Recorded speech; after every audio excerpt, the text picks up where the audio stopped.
Guys, ngayon, kakain kami ng oyster sa English, but talaba. Kakain kami ng bunso kapatid.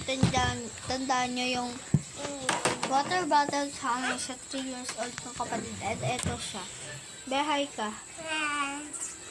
Ayan, hindi pa ako nakapaghugas ng plato. Ayan pa siya. Hindi pa ako nakapaghugas. Ako ang assignment.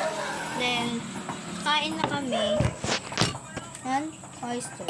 Saan guys, kukuha lang ako ng kanin dito sa plato. Halbak. Ayan guys. Ito guys. Ayan. Kanin. Then natin ating sausawan. Ito, suka siya. Suka.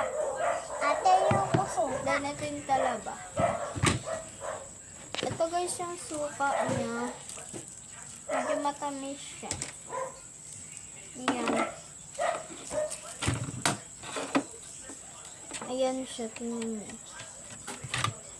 Ate. Ito nilagay ko lang sa tasa. Then, let's go eat! Tara na, kain na tayo. Dami pang dadami day. Maubos na oras.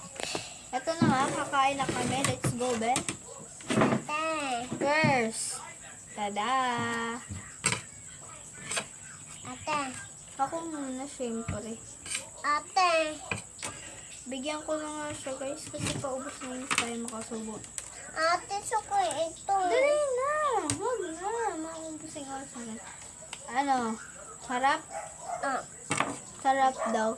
So, comment kayo if makain kayo ng oyster. Bye, guys! Yun lang!